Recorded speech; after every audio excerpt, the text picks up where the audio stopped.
avant peut-être de parler de Cœur de Père proprement dit, on va commencer, et ça me paraît bien normal, par se présenter, de manière que vous sachiez un tout petit peu quelques trucs de nous, quoi, au minimum.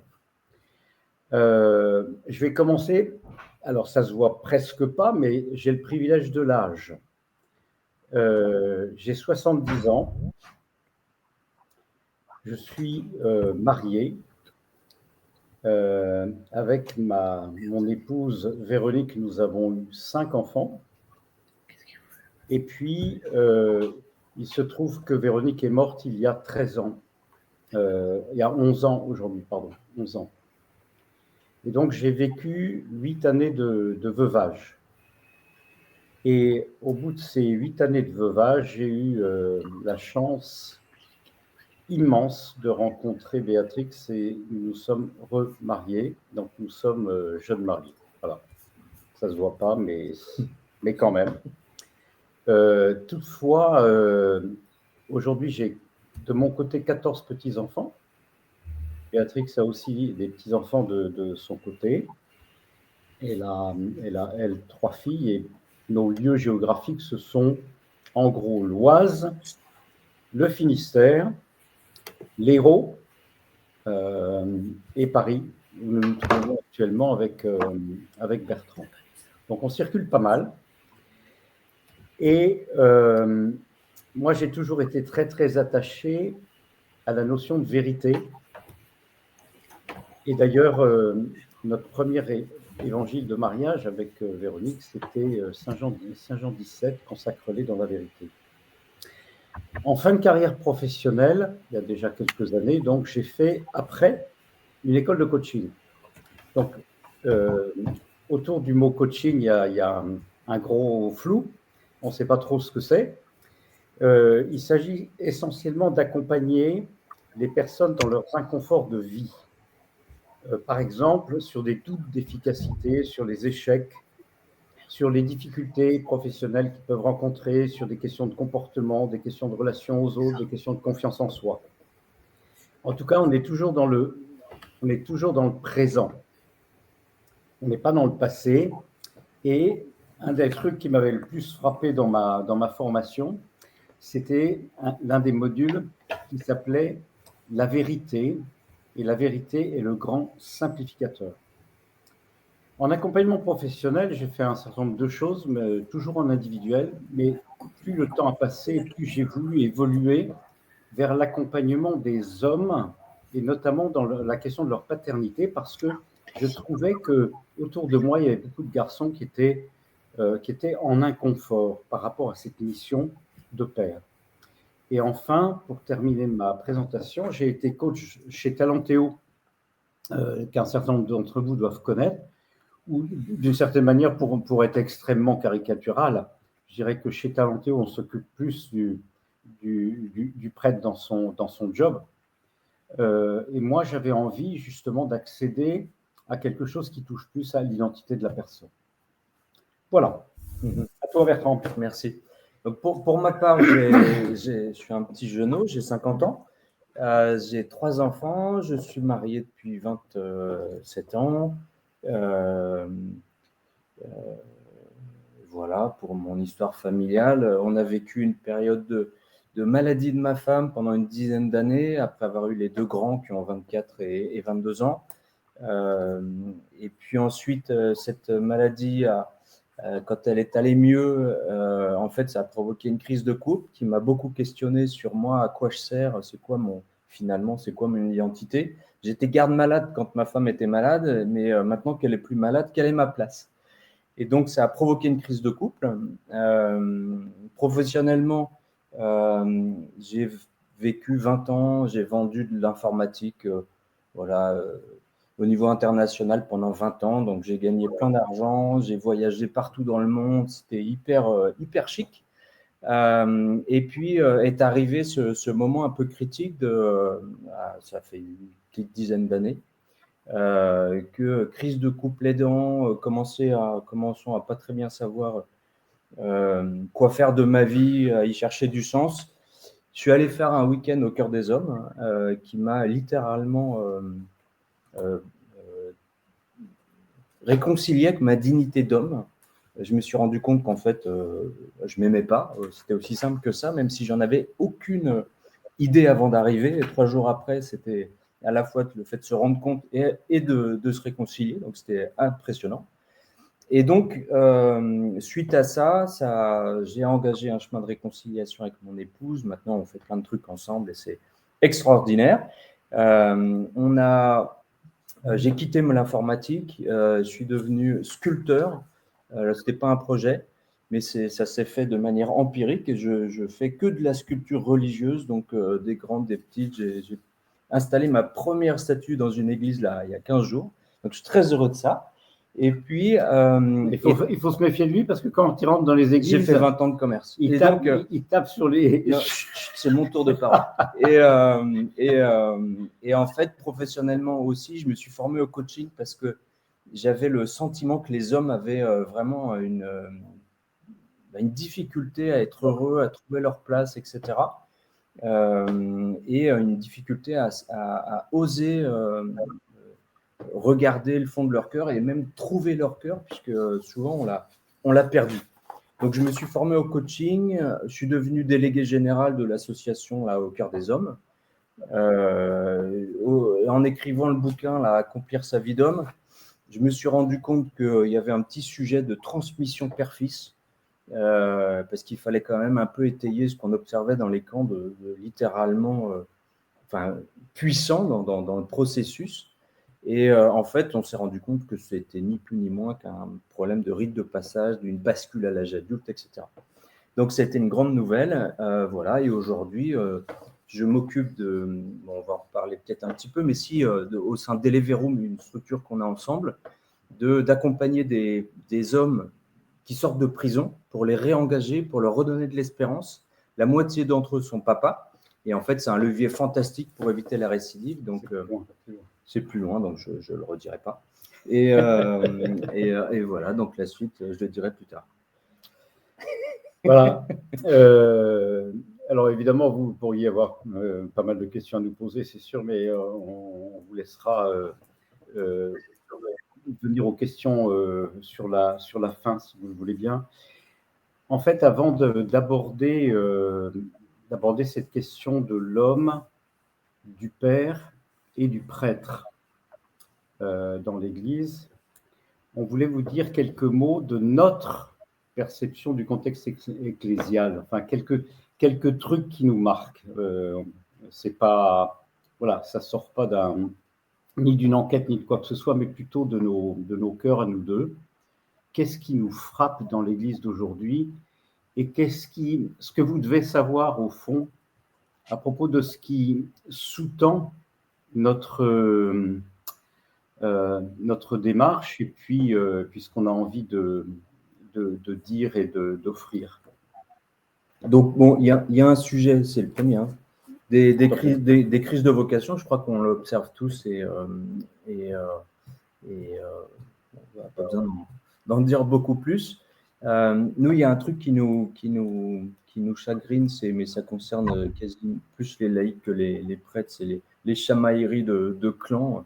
Voilà, quand on lit Jean 17, c'est que tous soient un et en fait, on a un problème d'unité. Des prêtres plutôt souffrants qui ont voilà, on voit que nos prêtres souffrent et tous les laïcs, quand on parle de notre projet Cœur de Père, sont tous, mais ça nous sidère d'ailleurs, partagent tous ce même constat que ouais, on aimerait bien les aider, mais on ne sait pas comment faire, on voit que c'est compliqué. Donc il y a des prêtres très heureux et on en est très heureux, mais on voit aussi que ça peut être difficile. Après, ça ne concerne pas que les prêtres, hein, puisque voilà, la difficulté de la vie actuelle, et on le voit avec la dislocation des familles, c'est un problème qui est beaucoup plus large que simplement cette question de prêtre. La société nous aide pas beaucoup, donc ça c'est le troisième point d'un peu d'une remise en cause anthropologique où on ne sait pas très bien qui on est, on ne sait pas très bien où on habite, et la vie est compliquée pour tout le monde. Et on le voit dans les couples, hein, avec la moitié des couples qui divorcent, si ce n'est plus, puisque là on compte que les couples mariés. Donc, voilà, il y a un vrai défi à relever, à mon sens, à notre sens. Hein, ce que je voudrais ajouter à propos de ce qui nous semble être la crise des vocations. Bon, bien sûr, il y a le nombre, c'est une évidence. Mais il y a aussi une question qui me semble majeure, qui revient tout le temps, c'est celle du célibat. Alors, elle revient peut-être pas chez les prêtres en tant que tels, mais moi, je suis frappé de la difficulté des laïcs enfin, la difficulté ou l'incertitude, très vite, quand on parle des prêtres, on nous dit, mais est-ce que ça irait pas mieux s'ils étaient mariés? Et donc, c'est une vraie question pour moi parce que ça veut dire que dans toute l'Église, il y a une question d'incertitude sur la vocation du prêtre aujourd'hui et par extension sur qu'est-ce que c'est que la vocation des hommes et des femmes mariés à côté des prêtres. Ensuite, il y a la question bien sûr de la solitude, il y a les burn-out, il y a tout ça. Et puis, il y a toute la question d'évolution dans l'Église. On est dans une église qui est souvent assez intellectuelle, il faut bien reconnaître, assez intellectuelle. On va développer des tas de choses autour de la parole de Dieu, mais on est plus difficilement dans son cœur. Il y a une crise de la mission aussi. Il y a une réalité de la féminisation dans l'église, de la place de la femme dans l'église. Et c'est en tout cas une réalité que vous avez à vivre d'une manière très, très, très immédiate, certainement dans toutes les dimensions de votre vie. Et enfin, il y a beaucoup de réorganisations aussi dans l'Église, hein, qui font que tout peut bouger. Tout peut bouger. Pourtant, on a, nous, le sentiment que les hommes ont beaucoup d'énergie. Ils ont beaucoup d'énergie, mais ils ne savent pas où elle est. Et ils ne savent pas la mobiliser. Et donc, il y a un vrai défi pour l'Église à pouvoir affirmer avec espérance le don de Dieu dans l'homme et dans la femme. Voilà. Quelques réalités qui nous semblent importantes de vous partager comme étant l'un des socles aussi de ce qui nous habite. Je vous propose de faire 2 minutes de break pour faire un temps de prière, pour voilà, qu'on soit bien ajusté. Du Père, du Fils et du Saint-Esprit. Amen. Amen. La Seigneur soit béni pour le cadeau que nous sommes tous pour le monde. Sois béni parce que tu nous as voulu, tu nous as désiré de toute éternité. Et je te prie, Seigneur, pour que tu nous inspires, que tu nous fasses faire ta volonté et pas la nôtre. Tu nous guides dans nos paroles, que tu ouvres nos cœurs, et que nous soyons totalement à ton service.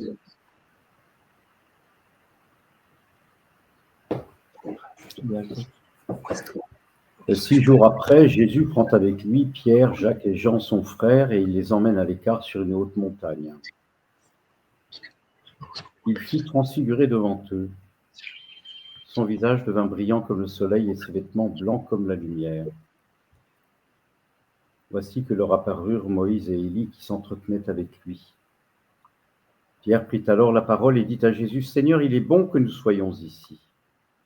Si tu le veux, je vais dresser ici 3 tentes, une pour toi, une pour Moïse et une pour Élie. » Il parlait encore lorsqu'une nuée lumineuse les couvrit de son ombre, et voici que de la nuée, une voix disait, « Celui-ci est mon fils bien-aimé, en qui je trouve ma joie. Écoutez-le. » Quand ils entendirent cela, les disciples tombèrent face contre terre et furent saisis d'une grande crainte. Jésus s'approcha, les toucha et leur dit, « Relevez-vous et soyez sans crainte. »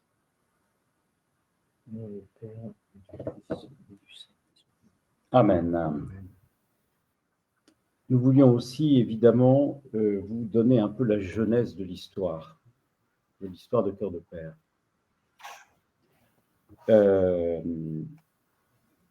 Lorsque, il y a donc 2 ans et demi, nous étions en préparation au mariage, ma femme et moi, nous sommes allés voir notre abbé qui allait nous marier. Et en arrivant chez lui, je suis tombé sur un bouquin que je ne conseille pas du tout d'ailleurs, écrit par Bertrand, sur la vocation de l'homme.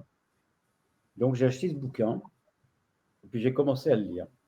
Ça, c'était vers le mois d'avril-mai, quelque chose comme ça. Voilà que quelques mois plus tard avait lieu le congrès Mission à Paris. Et je suis allé au congrès Mission et je suis tombé sur Bertrand. Et nous avons un tout petit peu partagé, pas beaucoup, vraiment pas beaucoup. Et pourtant, on a immédiatement senti qu'on avait plein de trucs à faire ensemble et qu'on était dans un désir commun, qu'on avait des expériences convergentes et qu'on avait envie d'aider. Et nous avons commencé à travailler ensemble. Voilà, donc en fait, moi je venais du monde au cœur des hommes, à me poser 1000 questions sur c'est quoi cette histoire, quel est le problème avec l'homme. Et donc en fait, il y a une évolution au sein de Cœur des hommes dans la vision, c'est qu'avant c'était un peu l'homme pour l'homme, en tant que tel, c'est bien en soi, hein, puisque l'homme existe, donc en soi c'est bon qu'il soit. Mais en fait, on a fait évoluer considérant que beaucoup de difficultés de l'homme est liée à la paternité ou à une paternité défaillante, inajustée, absente, voilà, peu importe le mot qu'on met derrière, mais une paternité qui peut être douloureuse. Et c'est pour ça qu'on a créé les week-ends père-fils, qui sont des week-ends extraordinaires, hein, et qui sont venus qui se sont vus suivis par Cœur de Père, qui est venu vraiment comme un cheminement naturel. Donc, on a fait cette rencontre, on a décidé de travailler ensemble au sein. Alors, il y a au Cœur des hommes qui s'occupe des hommes chrétiens, Cœur de Père qui vise plutôt. On a voulu faire un écrin pour les prêtres, puisqu'on en a vu beaucoup venir dans les camps et de manière assez courageuse se mélanger avec des laïcs. Parfois, c'est difficile d'être en vérité, d'ouvrir son cœur et de poser les valises. Sur le côté un peu, souvent on met les prêtres sur des piédestals, donc c'est contraignant en fait pour être en vérité. Et donc on s'est dit on va créer Cœur de Père, on va dédier Cœur de Père pour les prêtres. Et puis à côté on a créé quelque chose qui s'appelle Eleverum, élevé à la vérité. Donc c'est le nom d'une marque où on adresse le monde laïque. Donc là c'est dans ce cadre-là qu'on intervient auprès des hommes qui sortent de prison, puisque en fait, cette question de la paternité est vraiment un sujet dans notre histoire de vie très lourde parfois, et puis c'est une source de réengagement pour eux dans la société. On travaille également sur d'autres sujets, notamment avec les familles qui sont en explosion, où les mamans se rendent compte que progressivement les papas ont tendance à disparaître, et donc on essaie de former des hommes pour faire figure de père. Alors, ça peut être des hommes de leur famille, des membres de leur famille ou pas. Donc, on a accès à des réseaux d'hommes qui peuvent nous permettre de trouver ces figures paternelles qu'on va former, qu'on va suivre, accompagner, etc. Voilà. On a consacré l'association Au cœur des hommes au cœur de Jésus à Paray-le-Monial en septembre pour fêter les 10 ans de cette association. C'était juste avant l'apparition de Dilexit. Juste avant l'apparition de l'encyclique qui nous réjouit, qui parle du cœur, donc c'est canon. Voilà, donc voilà, et puis on a un grand désir tous les deux de servir l'Église en servant nos frères prêtres. Voilà, c'est ça. C'est vrai que, en fait, entre hommes mariés, on a une manière d'être. Et on a pensé que aussi que Cœur de Père devait être comme disait Bertrand, je trouve que c'est très juste, un écrin de délicatesse par rapport à ce que vous vivez, qui est très particulier, qui a besoin, je crois, d'être pris comme tel, même si, évidemment, tous les lieux de rencontre sont bons. C'est pas toujours facile de s'adresser aux prêtres, honnêtement. Et bon, eh ben, allons-y quand même, quoi. Allons-y quand même. Mais c'est vrai que c'est voilà. Alors, il y a eu le congrès Mission de Toulouse 2023. Donc, première année, un an d'anniversaire après la rencontre de Bertrand et moi. On s'est retrouvés tous les deux avec deux autres associations qui ont vocation à aider les hommes. Il y avait Optimum et Kingsmen. On était donc trois pour s'occuper des 65 ou 67 prêtres des diocèses rattachés au congrès Mission de Toulouse. On a vécu une très belle journée, je crois. Enfin, en tout cas, pour nous, on a vécu une très belle journée. Eux, je ne sais pas. En fait, c'est ce que vous nous direz après. Bon. Et nous, on a le sentiment que, en fait, on a plein de trésors à partager à nos frères prêtres dans la vie de l'homme, dans la vie de l'époux, dans la vie de frères d'ailleurs aussi. Hein. On en parlera de tout ça après, mais et évidemment dans notre vie de père. Et tout ça irradie en quelque sorte, vient éclairer vos vocations sacerdotales. Ouais, en fait, c'est ça. On a le sentiment d'avoir un trésor d'humanité, en fait. Hein. Donc, on ne va pas sur les aspects spirituels, philosophiques, théologiques, parce que voilà, vous êtes 50 fois plus qualifiés que nous. Nous, on est des blaireaux, mais ça nous va comme ça. Par contre, on a une expérience charnelle, très humaine de la paternité. On a réfléchi beaucoup à la question. C'est des centaines d'hommes que j'ai vus passer dans les camps, dans les frates, dans les week-ends père-fils.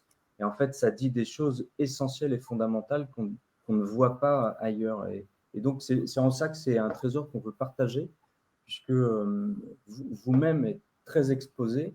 Et donc c'est aussi une puissance qui est belle. Donc, tout ça, ça nous donne beaucoup de joie et ça nous met dans une paix profonde.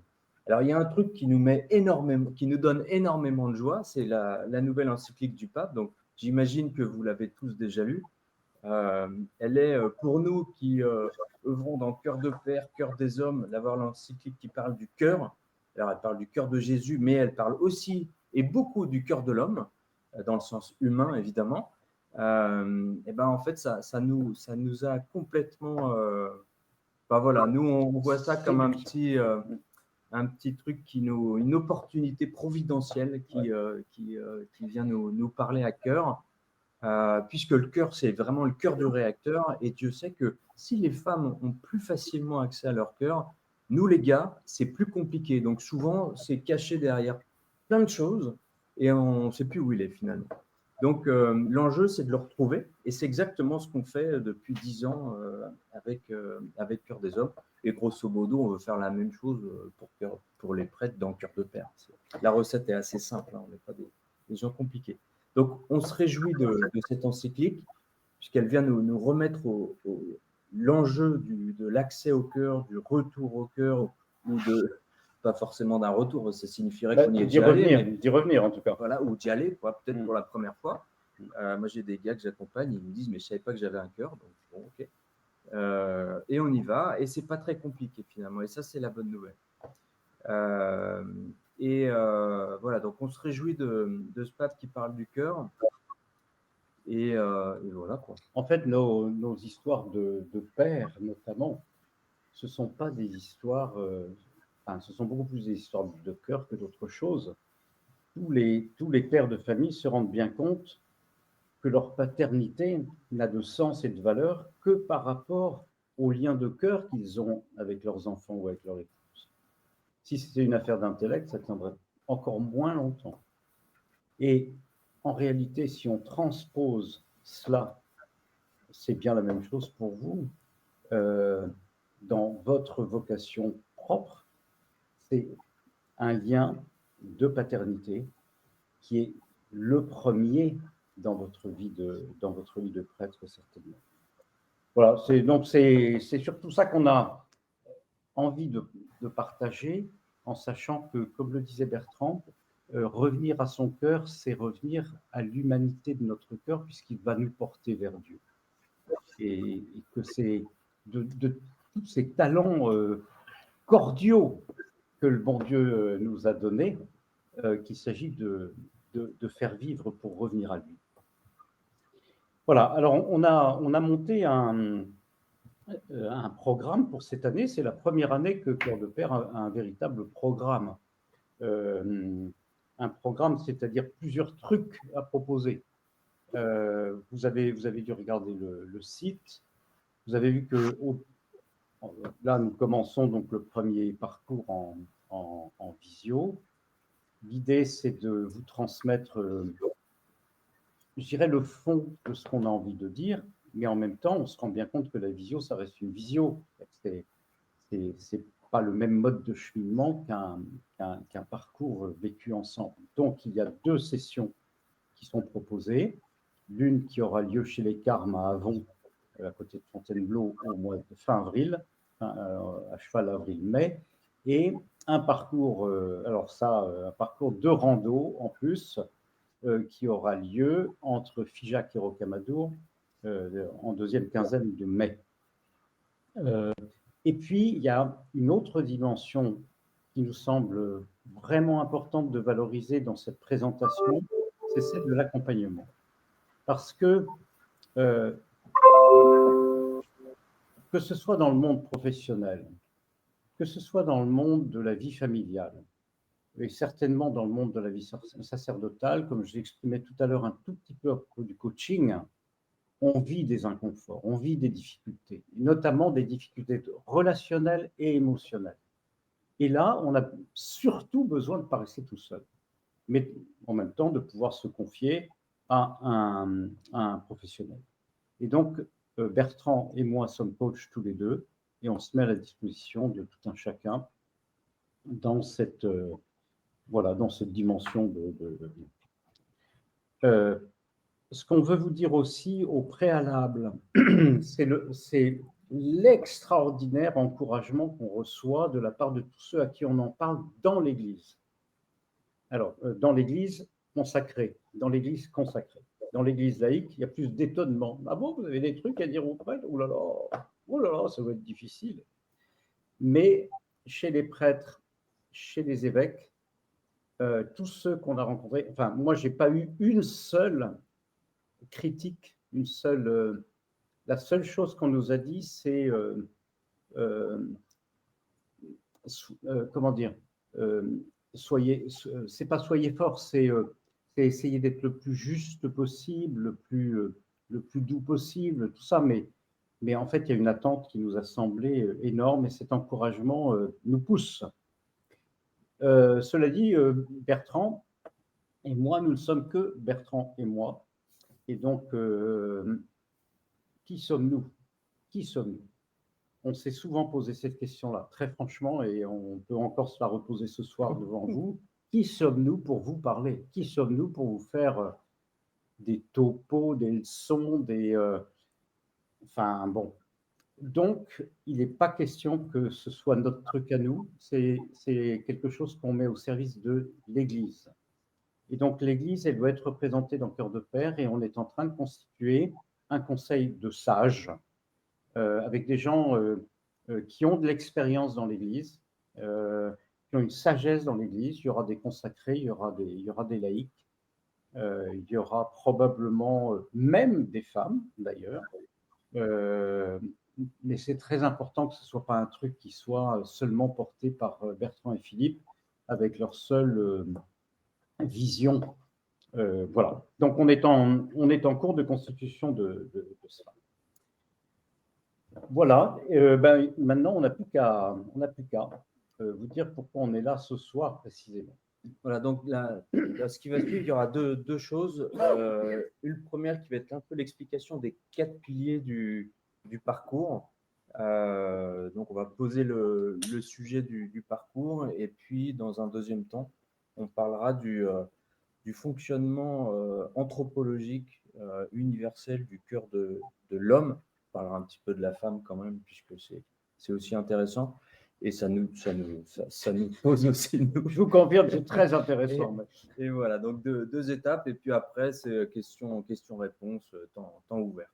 Hein, Philippe? Le sujet réellement qu'on veut aborder, c'est d'être bien dans sa vie d'homme. Être bien dans sa vie d'homme, être bien dans ses pompes et pleinement dans sa vocation d'homme et de père. Et comme je le disais tout à l'heure, on voit très bien que pour un homme marié, quelqu'un qui n'est pas bien dans sa vie de père, il y a un truc qui ne va pas dans sa famille. Il y a un truc qui ne va pas en lui, bien sûr, il y a pas un truc qui ne va pas bien avec son épouse, d'ailleurs non plus, et il y a sûrement un truc qui ne va pas bien avec ses enfants. Voilà. Donc, c'est toute la fécondité de notre vie d'homme, d'époux et de père, en fait, qu'on pose, et ce que nous avons l'audace, en quelque sorte, de poser la même question à nos frères prêtres dans leur vocation à eux. Voilà. Alors, les quatre états de vie, les états, j'aime pas trop ce mot-là, moi, mais c'est les 4 je suis de ma vie. En fait, c'est les 4, oui, c'est ça, c'est qui suis-je?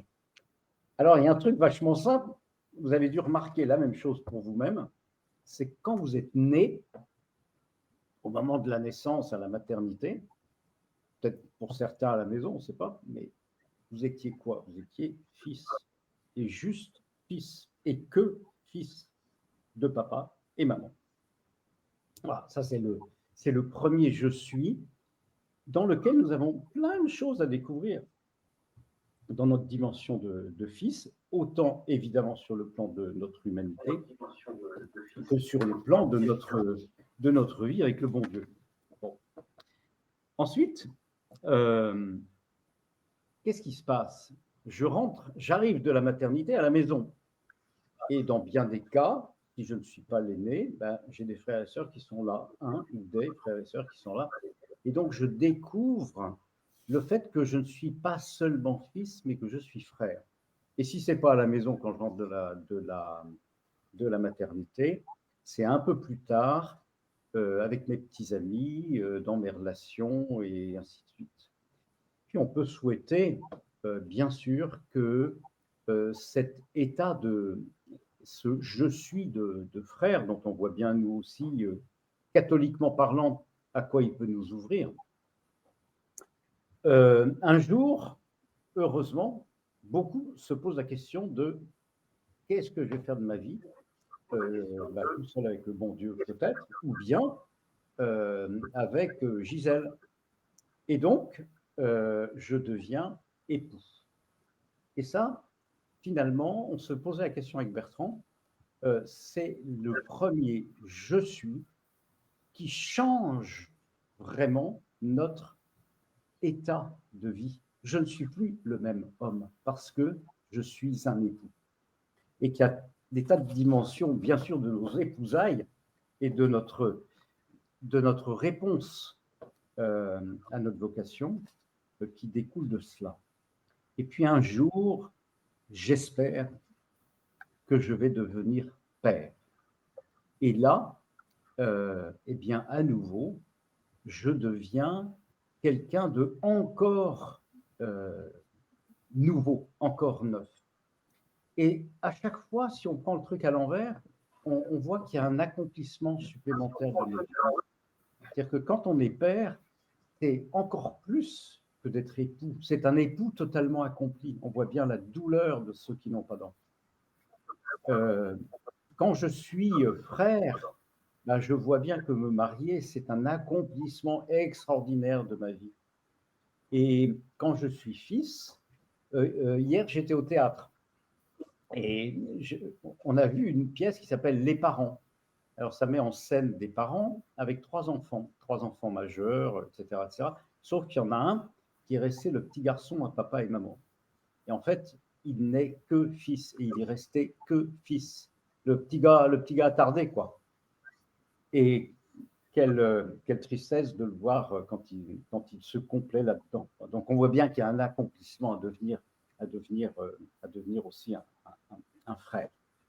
Voilà, donc on aura les 4 prochaines séances, ça va être chacun de ces 4 piliers, donc de fils de frères, d'époux et de pères. Et en fait, en petite phrase d'intro, la question du fils, j'aime bien dire dans nos activités que le fils, il a une double filiation. On a tous une double filiation finalement, une filiation humaine qui a toutes ses merveilles, mais qui est aussi le lieu de la blessure, de la souffrance, de l'inadaptation, de l'inajustement de la part de nos parents qui font du mieux qu'ils peuvent. Hein. Donc, il ne s'agit pas de les critiquer, bien entendu, mais il s'agit de reconnaître qu'il y a une transmission de la faute qui passe souvent simplement par la relation de la transmission parent-enfant.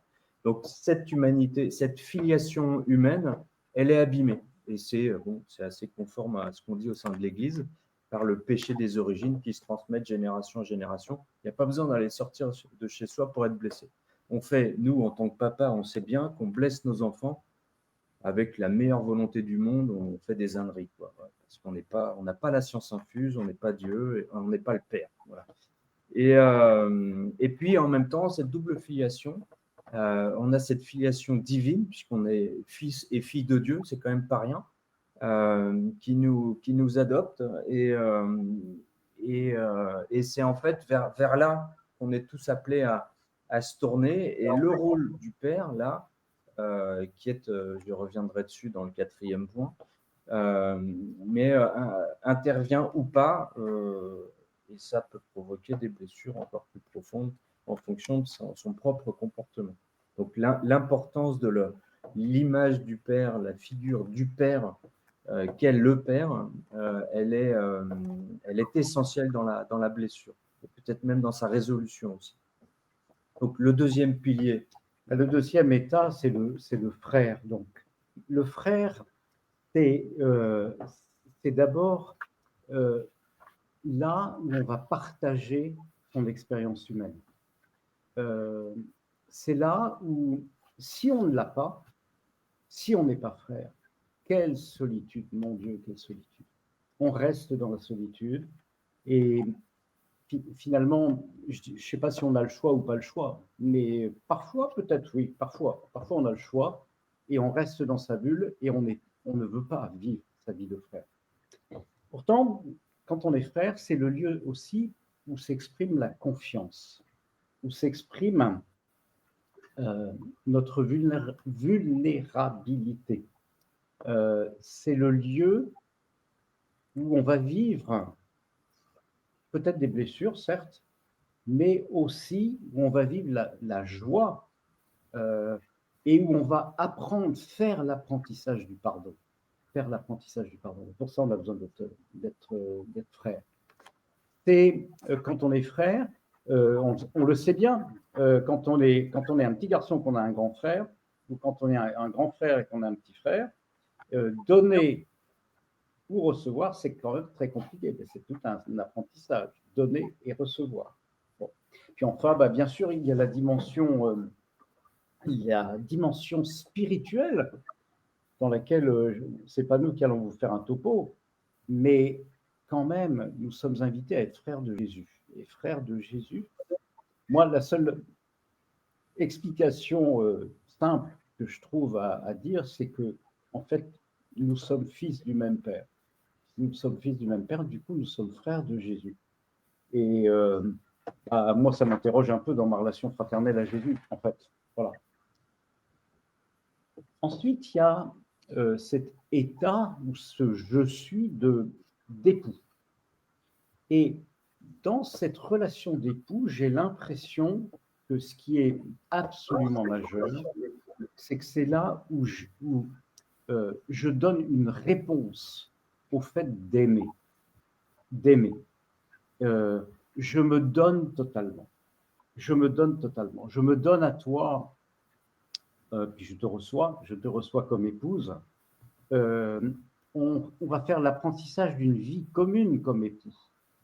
On va se conformer avec l'autre, enfin à l'autre. Il y a aussi la dimension pour l'époux du don immuable. C'est pas pour quelques jours, quoi. Non. C'est un don, c'est un engagement immuable. quand je dis immuable, je trouve ça d'ailleurs magnifique. Je peux vous témoigner simplement, je ne vais pas m'éterniser là-dessus, mais comme dans le veuvage. Eh bien, dans le veuvage, je peux affirmer que moi, je vis toujours quelque chose qui est immuable dans le don d'époux que nous nous étions donnés avec Véronique et qui me semble vraiment persister au-delà de la mort. Et si je le dis, c'est simplement confirmé par un ou deux amis veufs qui me disent la même chose. Or, moi, je n'ai pas du tout la même relation avec les autres personnes qui sont mortes autour de moi, que j'aimais beaucoup, mais ce n'est pas du tout la même chose, ça n'a rien à voir. Dans cet état de je suis, il y a aussi la question de la fécondité, c'est l'accueil de ma fécondité. Et c'est évidemment une très très belle dimension de la vie de l'époux. Nous sommes invités à donner la vie. Il y a, quand on se marie, on a un signe. Et ça me semble très important aussi avec Bertrand, c'est la dimension du témoignage. La dimension du témoignage des époux. Et l'alliance, c'est un signe des épousailles. Dans la vie sacerdotale, vous avez d'autres signes de l'alliance. En tout cas, moi, je trouve que j'ai toujours envie d'inviter les époux à se promener dans la rue, la main dans la main. Parce que là, c'est un signe. C'est un joli signe d'amour. Et si dans le monde, il y avait plus de signes d'amour, ce serait chouette quand même. Ce serait beau. Et enfin, à propos de la vie d'époux, je voulais insister sur le fait que, comme chrétiens, nous invitons le Seigneur à être présent dans notre vie d'époux. Et comme on dit en bon langage actuel, on met Dieu là-dedans. Bon. Et c'est tout de même très, très beau. Et voilà tout ce que je voulais vous dire dans un premier temps sur l'époux. Oui, alors c'était un peu gonflé au début de parler de l'époux à des prêtres, mais en fait, quand on parle de la femme dans nos activités, on parle de la femme, de ce qu'elle est, comment elle fonctionne, et puis nous, comment on fait pour l'aimer. Tous les prêtres qui ont assisté à ces petits topos qu'on fait ont tous fait la translation automatique sans qu'on leur dise rien du tout. Sur moi, en fait, mon épouse, c'est l'Église. Et parfois, elle me gratouille, mais ça me chatouille aussi. Et de temps en temps, elle me fait du bien. De temps en temps, j'ai l'impression qu'elle ne me fait pas du bien. Et donc, je pars en engueulade avec elle, puis je vais potentiellement divorcer, quoi. Donc, en fait, il y a un parallèle très clair et qui nous a semblé, à nous, pas forcément évident, mais aux prêtres qui l'ont entendu, limpide de faire ce parallèle. Donc, on est très heureux de pouvoir le faire dans Cœur de Père de manière explicite. Et le quatrième état, évidemment, c'est l'état de père. Moi, je considère que c'est la complétude de notre vocation d'homme. Tout homme est père, qu'on soit père biologique ou pas. En fait, c'est un état de vie, c'est un état relationnel, la paternité.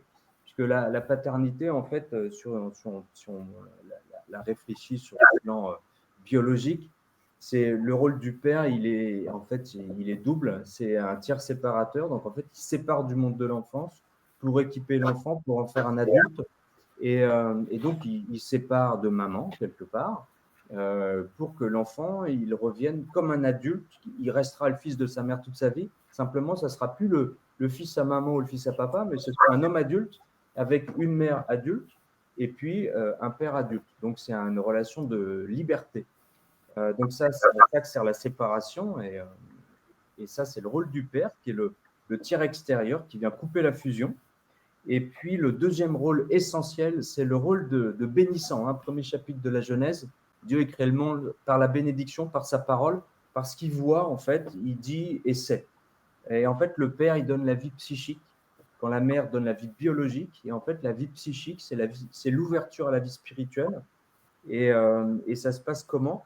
En révélant simplement les dons qui ont été donnés à l'enfant. Ben voilà, mon fils, t'es bon dans tel truc, t'es bon en maths ou en musique, ou j'en sais trop rien. Ben en fait, c'est de reconnaître et de confirmer les dons qui ont été mis de la part du Père des cieux dans cette personne. Voilà, donc en fait, le père, c'est un observateur, et pour ça, il faut qu'il soit présent, attentif, qu'il entretienne une relation affective avec ses enfants, qu'il les touche, qu'il les prenne dans les bras. Et voilà, alors le comment, c'est aussi une grande question. C'est qu'il ne s'agit pas de remplir un rôle, vas-y, petit 1, petit 2, petit 3, même s'il y a des choses très concrètes à faire. Hein. Si on reprend les psaumes, les activités, les actions du Père sont très précises et d'une amplitude phénoménale. Donc, on a travaillé toutes ces questions-là sous un angle de lecture très humain, finalement. Et ben, le comment, en fait, c'est une condition d'être soi-même un modèle. Et ça nous gratouille, puisqu'on sait qu'on n'est pas forcément des modèles, on n'est pas forcément authentique, on n'est pas forcément en vérité. Mais en fait, c'est la vocation qui nous fait grandir, c'est la fonction qui nous fait grandir. Et être père, c'est être. Donc, on peut dire que voilà, si le père n'est pas là, on peut trouver une figure de père, de remplacement, de substitution. Donc, c'est aussi une bonne nouvelle. On peut en avoir plusieurs. Il y a beaucoup de choses là-dessus. Et en fait, tout père est une figure du père. Et c'est assez exigeant, du coup. Mais quelle joie d'en faire une petite partie. Donc, voilà. Donc, ça, c'est le 4e état ou pilier de la vocation masculine, et qui est universel à tout homme. Non ? Absolument. Alors, qu'est-ce qui s'est passé? Qu'est-ce qui s'est passé? Il s'est passé que le Seigneur avait pris l'homme et il l'a conduit dans le jardin d'Éden. Et il l'a conduit dans le jardin d'Éden pour qu'il le garde et qu'il le travaille et qu'il le garde. Alors, nous, on n'est pas plus exégète que ça, donc on n'est pas allé beaucoup plus loin, mais on s'est dit que probablement le bon Dieu avait dû être plus explicite pour lui dire ce qu'il devait faire comme boulot et comment il devait le garder. Toujours est-il que ce qu'on constate, c'est qu'il y a dû y avoir une défaillance. Il y a dû y avoir une défaillance quelque part, parce que lorsque le serpent est arrivé, on a le sentiment qu'il était bien là, Adam, mais en fait, où était-il vraiment? Parce qu'il n'avait pas l'air très présent aux événements. Et donc le serpent est arrivé, et voyant la charmante Ève, il est venu la séduire, et elle est tombée dans le panneau. Et Adam, d'une certaine manière, n'était pas présent véritablement au moment de la séduction et de la réponse d'Ève au serpent. Et de cela, la question qui se pose, c'est qu'est-ce qui s'est. Enfin, on sait par le texte lui-même que Adam et Ève ont fortement douté d'eux-mêmes, douté du don de Dieu, et que cette chute s'est transmise de génération en génération, et que nous vivons toujours dans cette chute de l'homme. Voilà. Donc, ce petit mot d'introduction pour parler du cœur de l'homme. Du cœur de l'homme au sens masculin du terme, évidemment, même si on abordera le sujet de la femme qui a ces mêmes doutes. Donc, on a tous un doute anthropologique sur notre valeur. On ne sait pas si on a une valeur, et on ne sait pas quelle est cette valeur tant qu'on ne nous l'a pas dit. On ne peut pas se qualifier nous-mêmes, en fait. Et donc, en fait, est-ce que j'ai de la valeur? Est-ce que je suis capable? Est-ce que je suis suffisamment comme il faut, etc. C'est une question que toutes les personnes humaines se posent, hommes ou femmes. Si je suis un homme, je vais plutôt me poser la question, est-ce que je suis capable? Est-ce que je suis capable de mener la vie que je dois mener, vivre l'aventure que je dois vivre dans ma vie, être au niveau des enjeux, des défis de ma vie. Est-ce que finalement, est-ce que je suis assez fort pour vivre ma vie d'homme? Voilà, suis-je capable? La femme, elle a la même question sur sa valeur, mais elle va la mettre naturellement. Et quand j'interviens auprès des femmes, tout le monde dit OK. En fait, hein. Donc, c'est très schématique, mais en fait, je crois qu'on est hommes et femmes, et c'est assez simple finalement. Il n'y a pas besoin de se compliquer la vie, mais je pense qu'il faut repréciser les choses. Donc, la femme, elle a un doute sur sa valeur. Ce doute-là va se positionner sur sa beauté. Elle doute de sa beauté. Elle doute d'être une œuvre époustouflante qui sera reconnue comme telle. Elle doute qu'un homme se lève un jour pour elle et se batte pour elle et conquiert son cœur.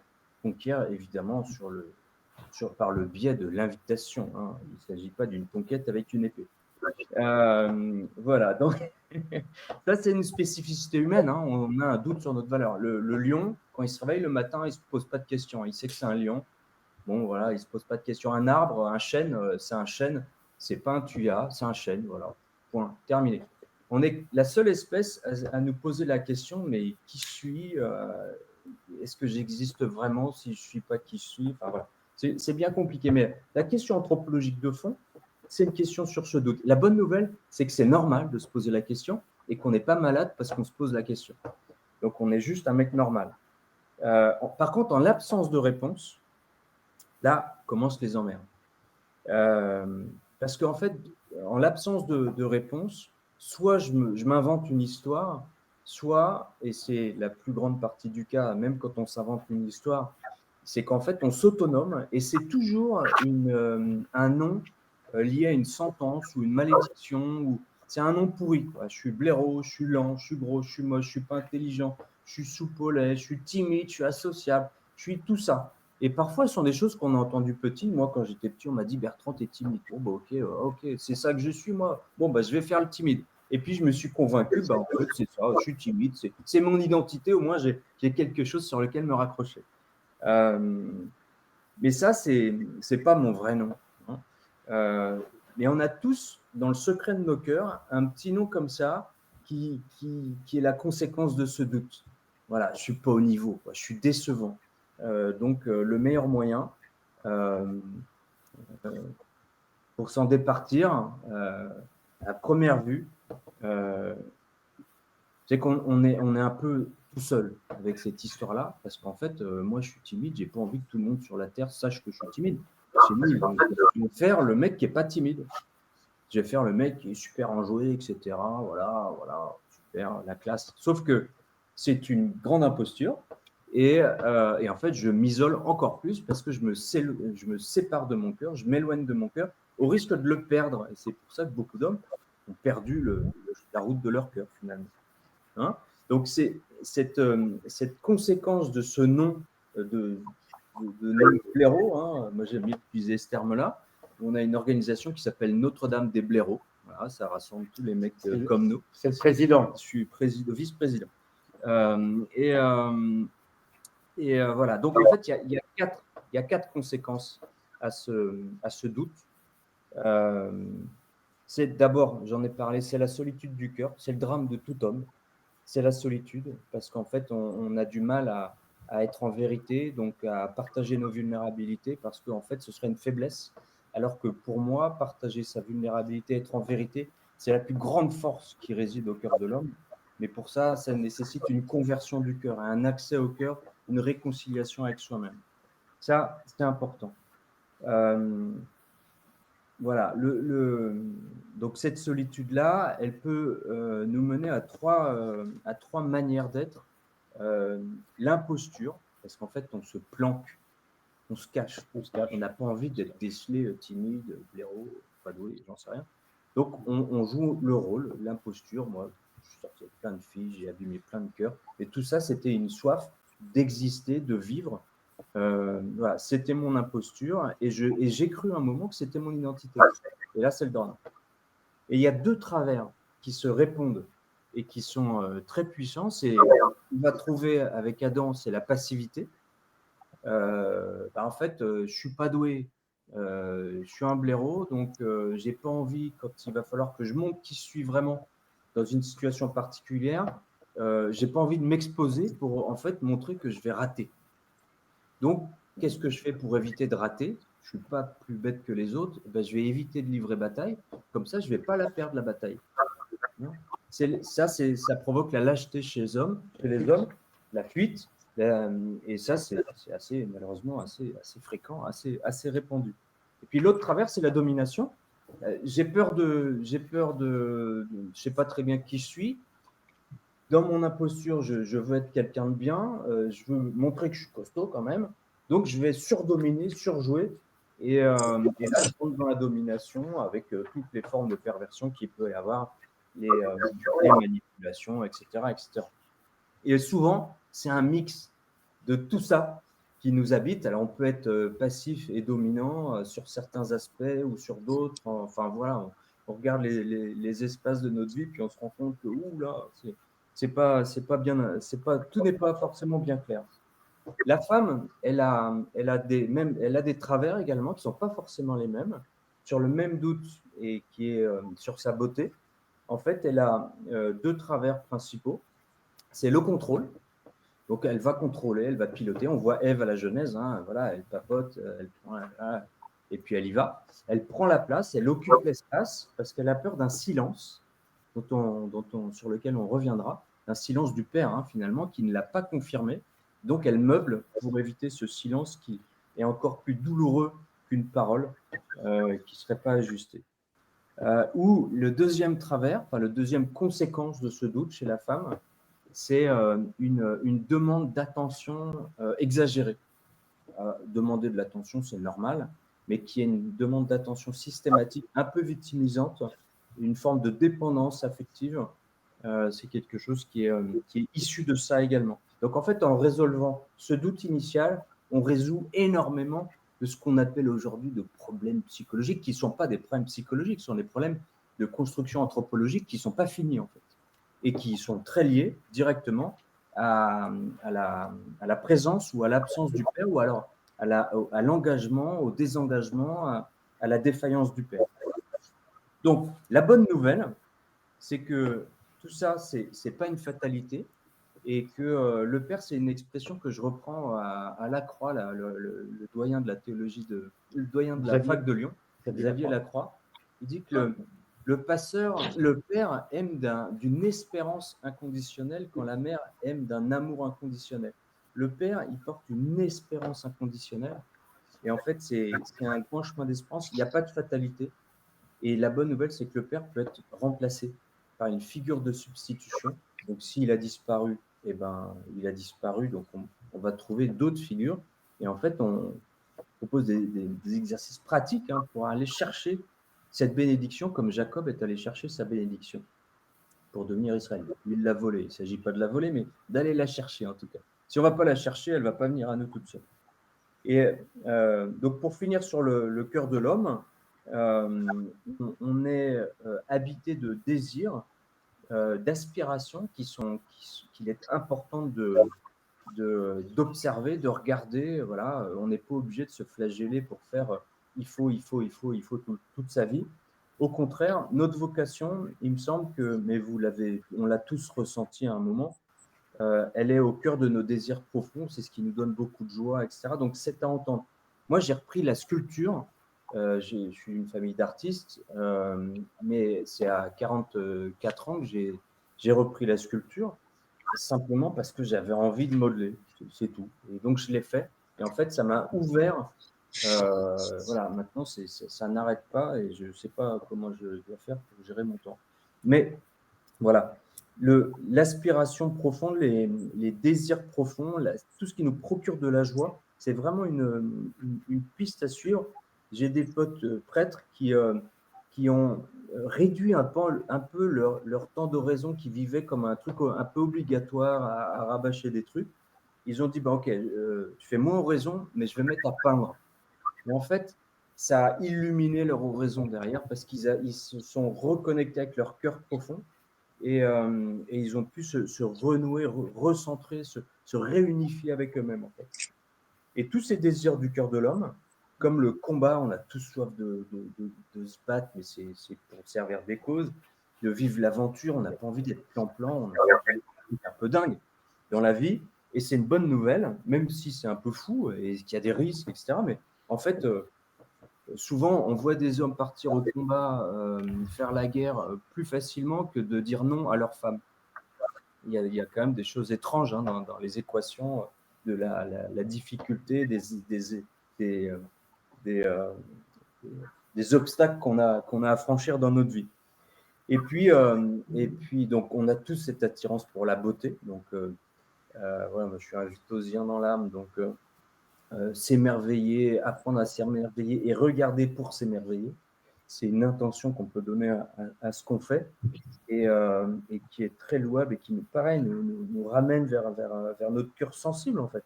Parce que notre cœur est sensible et c'est magnifique, en fait. Et on n'a pas à en avoir peur. Et puis, évidemment, tout ça, ça s'inscrit dans une place où toute personne humaine, elle a une place, elle a une mission à vivre dans sa vie. Et si elle ne prend pas sa place, en fait, n'importe qui d'autre occuperait cette place, puisque la nature horreur du vide ferait moins le boulot que lui-même. Donc, en fait, c'est une responsabilité d'occuper tout notre espace. Même si ça empiète sur parfois les plateformes de peut-être ma femme de temps en temps, mais c'est peut-être parce qu'elle est chez moi. Il s'agit de reprendre sa place, quoi, aussi. Voilà. Donc ça, c'est un exercice souvent de retour de camp, à dire non à sa femme. Souvent, c'est une première. Et la femme, généralement, est hyper heureuse que leur mari leur ait dit non pour la première fois. Parce qu'elles attendent des hommes, les femmes. Et elles savent très bien ce qu'elles attendent. Les hommes, ils ont un peu plus de mal. Voilà, c'est la... Tu veux mettre un petit mot de conclusion? Moi, parce que ce qui me frappe énormément, ça fait des années que je parle d'accompagner des hommes. Et à chaque fois que j'en parle devant un couple, alors ils sont là, pardonnez-moi, on n'est pas en couple, mais bon, ils sont là, l'un à côté de l'autre. Et alors, il y a un moment qui fait que ce serait bien pour toi. Et elle pige au quart de tour. Et lui, il fait semblant de ne pas comprendre. Et il est dans le doute. Il est le doute de lui-même. Et la peur, en fait. Et la peur. Et c'est exactement, moi, ce qui m'a poussé, d'autant plus, à vouloir accompagner même des personnes, par exemple, que j'accompagnais sur un plan professionnel. Très vite, au bout de 2 séances, 3 séances, il y a des tas de trucs perso qui sortent. Et on sait très bien. Et en fait, est-ce qu'ils viennent chercher du professionnel ou est-ce qu'ils viennent chercher du personnel? Et donc, on a vraiment besoin de s'armer là-dessus, mais surtout de s'entraider. Et puis, comme le disait Bertrand, d'une certaine manière, oui, c'est grave, mais c'est pas grave parce que c'est à tout le monde que ça arrive, ça. On a juste besoin de s'aider en frères. Certes, il y a des techniques d'accompagnement, mais... Et puis, c'est ce qui nous permet de sortir de la solitude et de retrouver notre dignité. Notre dignité. Et notamment, notre dignité de père vis-à-vis de nos enfants. Parce qu'ils ont besoin de ça, nos enfants. Ils ont besoin de cette dignité pour eux-mêmes, mais ils ont besoin d'être éduqués dans la dignité du garçon, dans la dignité de l'homme, pour pouvoir eux-mêmes la donner plus tard à leur épouse ou à leurs enfants. Donc, vous l'avez compris, les 4 piliers qu'on va voir là sur le fils, frère, époux et père, on va faire la translation entre nous, notre expérience profondément humaine, et puis, par exemple, sur la paternité, moi, c'est le sujet qui me botte le plus.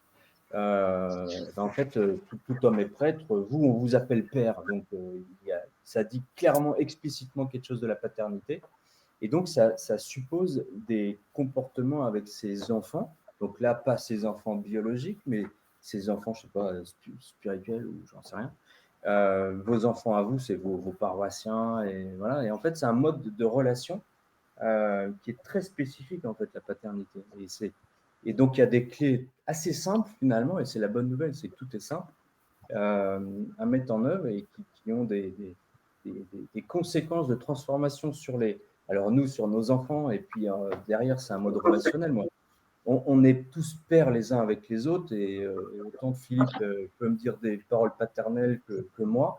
Et c'est pas, voilà, il n'y a pas un rapport de force, c'est pas du tout là, c'est un rapport de service en fait. Puisque le rôle, c'est d'élever l'autre à ce qu'il est, à ce qu'il devienne un adulte libre, accompli, responsable, autonome. Et pour ça, le meilleur truc, c'est de l'équiper de ce qu'il est lui-même. Il y a une chose il y a plein de choses dans Dilexitnos qui m'ont beaucoup touché. Il y en a juste une que je voudrais citer là sous forme de conclusion avant de passer aux questions-réponses pour être juste dans notre timing. Les dispositions du cœur de Jésus ne rendent pas seulement compte de la charité divine, mais aussi des sentiments d'affection humaine.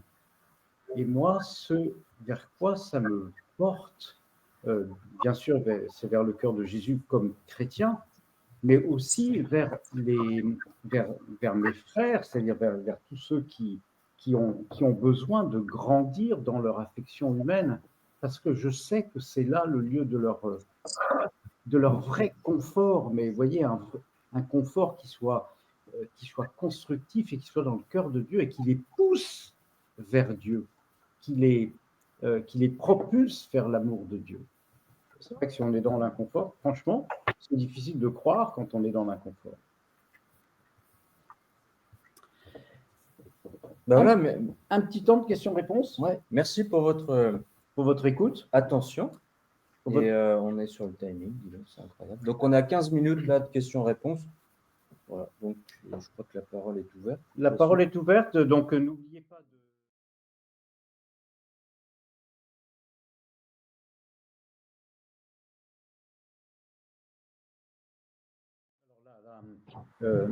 Le lieu, en quelque sorte, principal, je ne sais pas, mais qui me vient à l'esprit, c'est bien sûr celui du frère. Du frère. Dans lequel, là, je ne suis pas frère si je ne suis pas en relation avec les autres, d'ailleurs. Je ne mets pas en œuvre mon état de frère, ma fraternité, si je ne suis pas en relation avec les autres. Donc, c'est évidemment... je pense que vous avez bien compris que la prochaine fois, on parlera très particulièrement du fils. La deuxième fois, très particulièrement du frère, et ainsi de suite. Et donc, lors de la deuxième visio qui aura lieu, la troisième visio qui aura lieu, je crois, début février, de mémoire, on parlera très particulièrement du frère, donc de tout ce qui est relation fraternelle.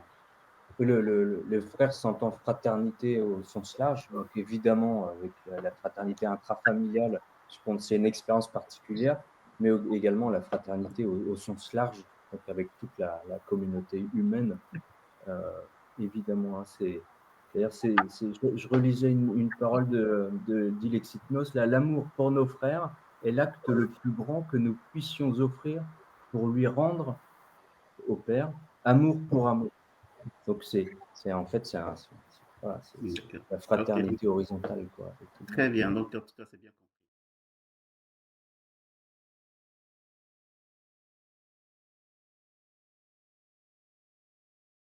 Alors, la réponse simple, c'est de dire il faut venir faire un camp au cœur des hommes, cœur de père. Voilà, faut vivre une expérience, faut oser. Après, il faut être très clair. Les hommes qui osent faire cette démarche-là, ils ont déjà une part de guérison entre guillemets, puisqu'ils ont une conscience d'un certain inconfort. Donc en fait, il s'agit de ne pas repousser l'inconfort, mais de le considérer et de l'accueillir comme tel, comme étant une bonne nouvelle, puisque je vais pouvoir grandir. La difficulté qu'on a dans nos activités, et ça sera le cas dans toute notre vie, c'est que l'imposteur en chef, le champion du monde de service, ne viendra jamais dans une activité comme ça, puisqu'il risque de déconstruire tout ce qu'il a mis 40 ans, 50 ans, 60 ans à essayer de construire bon an mal an pour planquer son cœur, planquer sa croyance qu'il est nul. Donc, ces gens-là, malheureusement, on ne les aura pas, sauf si on les contraint. Donc, la première contrainte chez les laïcs, c'est la femme. On a de plus en plus de mecs qui sont inscrits dans nos activités directement par leur femme. Et là, il y a un moment, ils y vont. C'est beau. Et parce qu'en fait, elles n'en peuvent plus. Et puis, ou alors, d'une manière systémique, autrefois, les rites de passage à l'âge adulte, c'était systématique. Il n'y avait pas de discussion, non, toi tu vas le faire, toi tu ne vas pas le faire. C'est un passage obligé. Et en fait, moi, je j'ai aucune idée de comment faire, mais en fait, il faudrait que ce soit obligatoire, ce genre de truc. Qu'une fois dans sa vie, on ait vécu une expérience d'homme constructrice pour devenir un homme adulte. Aujourd'hui, si je prends, je sais pas, nos gouvernants, en fait, on observe des enfants qui sont dans des corps d'adultes avec une psyché d'enfant. Et c'est bien ce qui provoque toutes les guerres de la planète. Donc c'est pareil dans l'Église, c'est pareil dans les couples, c'est pareil partout. Et les hommes sont hommes, donc ils vivent tous, ils traversent tous la même chose. Tant qu'il n'y a pas une réponse claire, précise là-dessus, on va continuer à reproduire la même chose.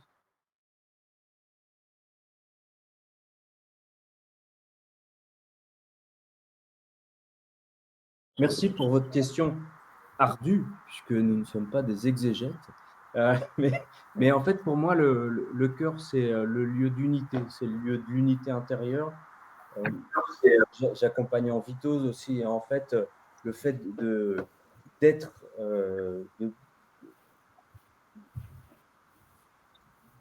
unifié, ça donne l'accès au cœur. Et donc, ça ouvre la voie pour la vie de l'esprit. Parce que Dieu est maintenant. Et en apprenant à être maintenant, on a aucun cas de perception de la présence en fait de Dieu. Donc d'avoir une vie d'esprit très concrète en fait. Voilà, donc pour moi le cœur c'est l'espace d'unité qui rassemble l'affectivité, c'est pas la mettre de côté, et vraiment son soi profond. Alors, les termes de psychologie de moi, toi, j'ai un peu de mal, mais c'est le cœur, quoi. C'est le centre. Voilà. D'accord. Ouais. Désolé pour mon explication un peu farfelue. Alors, moi, je peux vous dire, enfin, moi, ma première réponse que j'aurais envie de vous donner, Père Rémi, c'est le truc qui se met à battre quand on est amoureux. Alors ça, franchement, mais pourquoi je vous dis ça? D'abord parce que c'est vrai. je vous le confirme, même à 60 et quelques années. C'est le lieu où en fait je ressens mes émotions. Et mes émotions, c'est pas un truc de comment éthérer les émotions. C'est vraiment un truc que je vis. Nous sentons tous en nous ce que c'est que la joie et ce que c'est que la tristesse. Or, ce que nous ressentons dans notre cœur n'est qu'un indice, en quelque sorte, un indicateur de ce vers quoi mon être est conduit. Et quelquefois, je ne sais pas, prenons un exemple de vie professionnelle. Et je suis mal avec mon chef. Je suis peut-être en colère, en tout cas, je suis atteint au plus profond de moi-même parce que je suis blessé, etc. C'est bien une émotion que je vis là.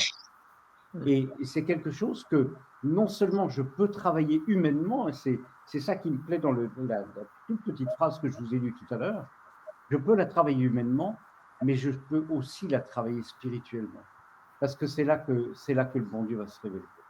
Il y a un lien qui, pour moi, est absolument magnifique. C'est le lieu de mon identité.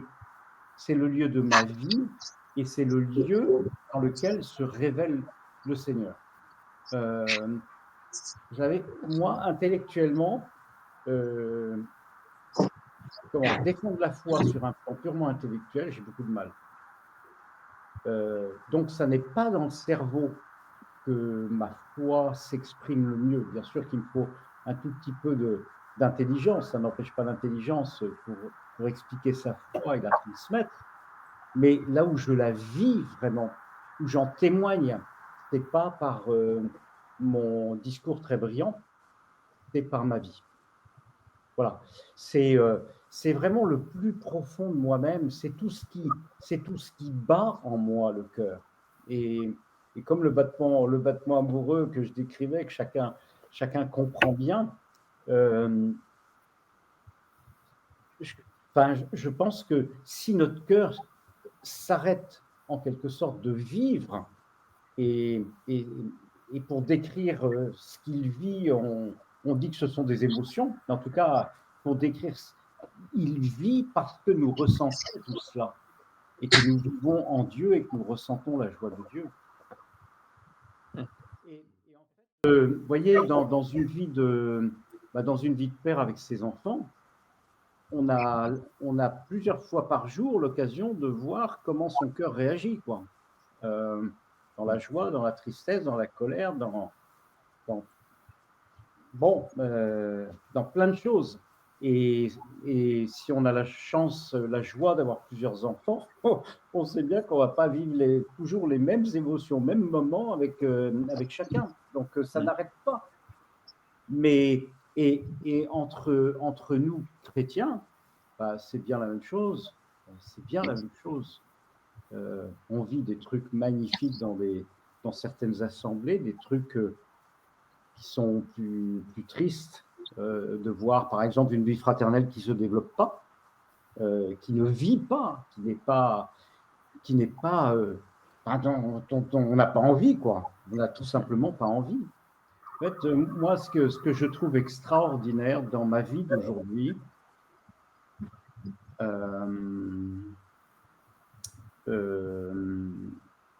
ce que je trouve extraordinaire, c'est que je peux encore dire que je vis comme homme chacune de ces dimensions de mon cœur. Et même si, comme le disait Bertrand tout à l'heure, il y a un stade d'accomplissement presque supplémentaire à chaque état de notre vie, il y a un accomplissement permanent à faire vivre notre cœur dans toute occasion de la vie quotidienne. Et dans ces 4 dimensions. Et dans ces 4 dimensions, absolument. Oui, tu as dit que le cœur, c'était le lieu de la vie. Ben, effectivement, c'est le lieu où rien n'est jamais figé, rien n'est jamais acquis. Tout n'est qu'instant. Et c'est à cet instant c'est dans cet instant que tout se passe, quoi. Cette capacité d'attention à nos enfants, à nos femmes, l'attention, c'est vraiment, pour moi, hein, c'est une clé de la vie du cœur. C'est Simone Veil qui en parle d'ailleurs très bien. Mais Vito aussi le pratique de près, donc c'est un enseignement de vie, quoi. Et on voit très bien que là, un truc dont on parle à chaque dîner où on est invité, c'est quoi? C'est qu'est-ce que tu fais comme job? C'est quoi ta réussite? Voilà. Bon. C'est vrai que c'est important. Bien sûr que c'est important. Mais ça n'est en pas grand-chose ou en quelque chose quand même, mais pas grand-chose. Le sens de notre vie d'homme. On voit bien que la réussite de ma vie professionnelle, une fois que je suis en retraite, voilà, c'était bien, quoi. C'était bien. Mais ma vie d'homme, elle s'accomplit pleinement dans bien d'autres choses. Et c'est ça que l'homme a besoin a besoin de découvrir, a peut-être peur de découvrir. Puis dès qu'on parle d'émotion et d'affect, c'est pas pour moi, ça, quand même. Voilà. Dis celui qui se met en colère tout le temps. C'est ça. C'est ça. Le gars en colère, non, c'est pas pour moi. Bon. Et où est-ce qu'il vient taper, le bon Dieu? En fait, bien sûr qu'il tape dans mon intelligence, parce que mon cœur et mon intelligence battent un peu à l'unisson quand même. Même si mon cœur vibre en passant dans la rue devant une charmante personne, mon intelligence, peut-être qu'elle peut me dire, attends, tu rigoles, où est-ce que t'es là? Bon, donc cœur et intelligence battent à l'unisson, mais ce qui nous fait véritablement grandir au plus profond de nous-mêmes, c'est bien le cœur. Merci à tous d'avoir consacré une soirée de votre week-end